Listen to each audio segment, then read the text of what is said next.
Deben ser los gorilas, deben ser. Que andarán por allí. Deben ser los gorilas, deben ser. Que andarán por aquí. Regresamos a De Esto No Se Habla, al 88.7 en Radio La Azotea. Como todos los jueves tenemos el gusto de tener a César Ventimiglia, que nos habla normalmente de lo que sucede en la ciudad de Mar del Plata. Y hoy le quiero tirar un tema que mucha gente ya está enojada, que es el aumento del boleto a partir de mañana. ¿Qué tal, César? ¿Cómo va? ¿Qué tal? Buenas tardes, Rubén. Buenas tardes, Julio. ¿Cómo andan ustedes? Muy bien, muy bien. Y queremos saber qué ¿no? pensás, ¿no?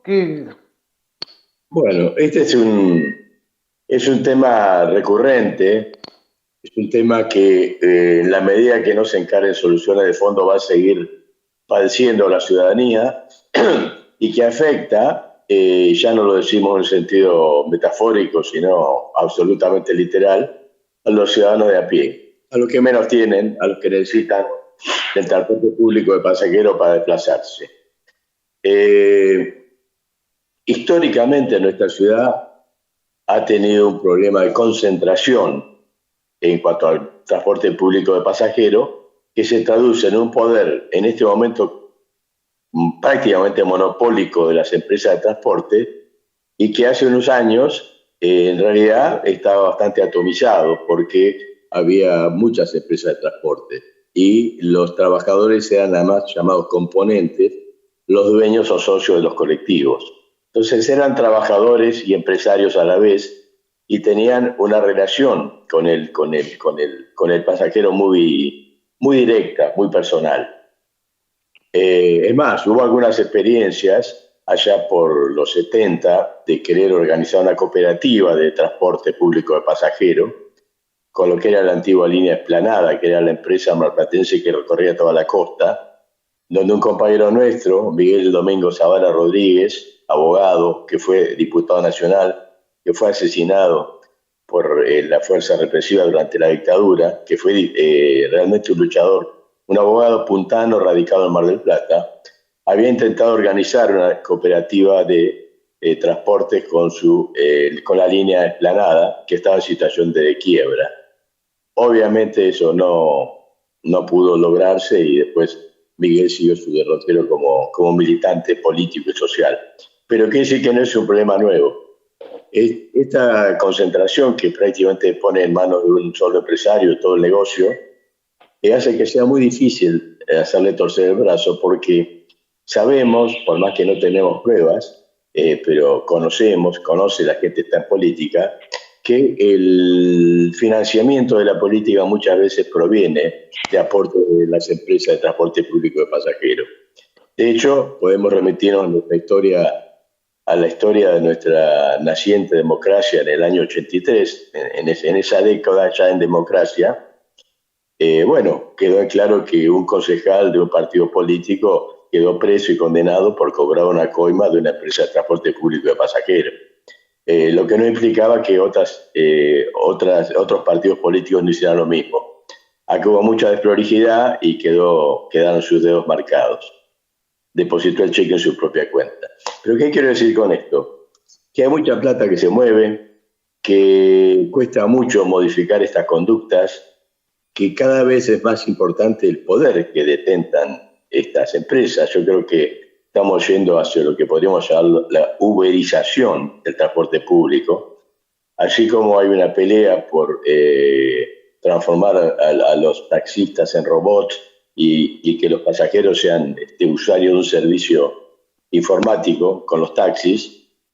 Con los colectivos va a terminar pasando lo mismo. Un solo empresario va a manejar todo el negocio. Lo grave es que en nuestro caso tenemos juicios iniciados en la Cámara Federal por delitos contra el Estado Nacional, por defraudación a la administración pública, en donde la causa se llama de los choferes fantasmas. Me acuerdo, sí, que nunca más se habló de eso. Esto data del año 2018, no fue todavía juicio oral, está en la justicia federal. Sin embargo, los empresarios siguen siendo los mismos. No sabemos en qué va a terminar, pero quiero decir que hubo una clara maniobra de estafa al Estado Nacional por 16 millones de pesos del año 2018 y todavía no se ha resuelto y los empresarios siguen operando. Hace unos meses hubo una audiencia pública a propósito del aumento del boleto. Nosotros participamos en representación de nuestra Asociación Civil Mirada Ciudadana, dimos nuestro punto de vista, pero lo hemos dicho en otras oportunidades, estas audiencias públicas que no tienen carácter vinculante son un simulacro de participación ciudadana, pero al no obligar al Poder Ejecutivo a tomar o asumir lo que decía la audiencia pública, prácticamente es un lugar donde uno va, protesta, se saca la bronca, pero sabe que finalmente no va a poder modificar lo que está ocurriendo. Es así lo que está pasando. Yo creo que no hay que tenerle miedo a tomar medidas de fondo.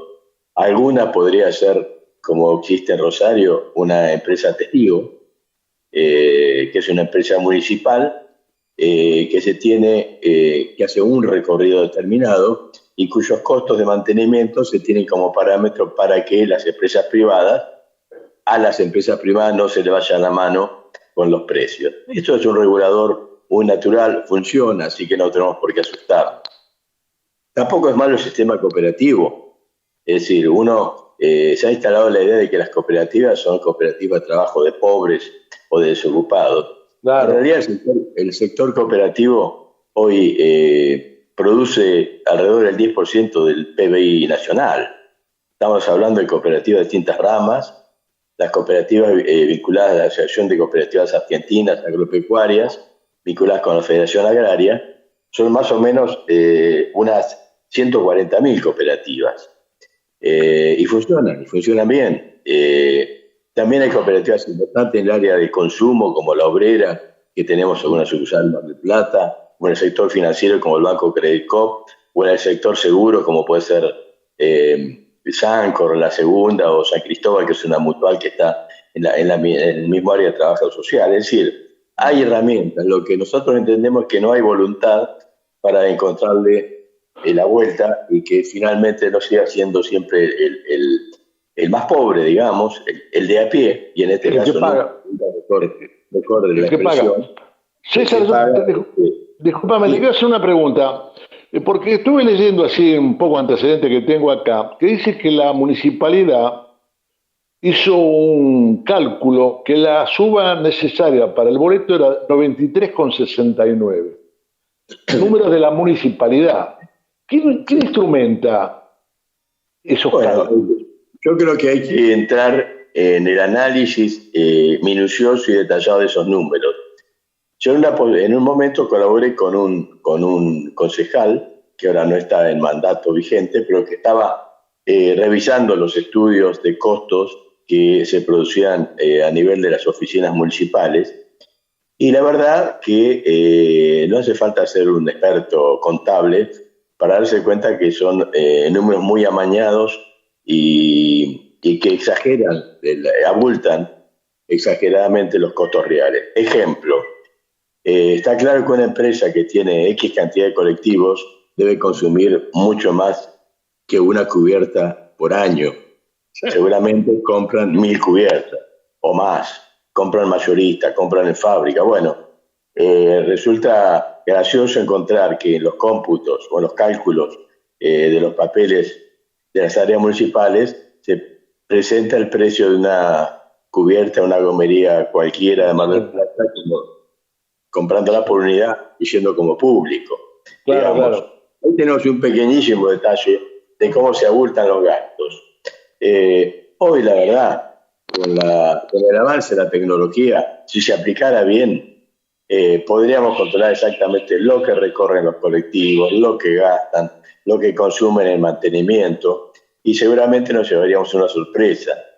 Ustedes recordarán que durante la gestión de Arroyo hubo un intento de generar un servicio privatizado de grúas para colaborar con las grúas municipales para el acarreo de vehículos y generar, digamos, recaudación de multas. Bueno, este proyecto de Arroyo no pudo prosperar porque el doctor Rossi, que era jefe de compras, un hombre de carrera, de militancia radical, pero que técnicamente era insospechado de cualquier tipo de parcialidad. Bueno, puso los reparos del derecho administrativo y eso le costó el puesto. Bueno, esta empresa era justamente una empresa de esta persona que también maneja, esta empresa de grúas, digamos, que finalmente no concretó su negocio, era de la empresa que maneja el transporte público de pasajeros. ¿Qué quiero decir con esto? Uno acá de alguna forma se saca la bronca diciendo estas cosas, pero sí, en un punto tenemos que expresar que nos parece insuficiente el trabajo que hacen nuestros representantes, los concejales de todo color político, porque se deberían buscar mecanismos que desnuden estas cuestiones que todos conocemos. Yo refería acá a algunas, pero da para hablar un rato largo. Claro, pero perdóname, lo que vos decís, yo no me acuerdo quién de los concejales estuvo acá en el programa una vez, y cuando nos enteramos del decreto que por sí solo había firmado Montenegro, o iba a firmar Montenegro, nos dijeron, no sé si vos te acordás, Julio, no, esa es una responsabilidad que se la dimos a Montenegro para que se haga cargo. Claro, Julio. Bueno, sí, se la dieron, exactamente. Entonces, si vos le das la responsabilidad, hacete cargo, porque vos sos el que la otorga. Claro. Siempre tuve un desacuerdo con esa historia que nos contaron. Yo no me acuerdo quién ni viene al caso, ¿no? Pero fue un concejal, digamos, del frente. Le dimos la responsabilidad. Claro, entonces es una forma elegante de decir, yo no tengo nada que ver porque resolvió el intendente. Pero el intendente sabemos cómo piensa. Es decir, yo acá no voy a ponerme a discutir la ideología de Montenegro, pero la hemos vivido durante los 4 años del macrismo, que fue un hombre del macrismo. Entonces, sorprendernos, porque ahora Montenegro lleva el boleto a 60 pesos y lo puede llevar a 90, realmente no nos debería sorprender. Las herramientas se lo dieron los concejales y Montenegro las utiliza en función de su ideología política. Él habrá calculado que los que andan de a pie, los que pagan colectivo, no son los que le producen un gran caudal de votantes y en consecuencia toma sus decisiones. Pero creo que esto hay que decirlo, que eso hay que decirlo, no es la responsabilidad del intendente. Gracias, César. Nos reencontramos el jueves que viene, dale. Gracias. Gracias, que tengan buenas tardes. Igualmente. Y muy buenas noches, tardes, días, noches, tardes, días, noches, tardes, días, noches, tardes, días, noches, según la hora en que me escuches.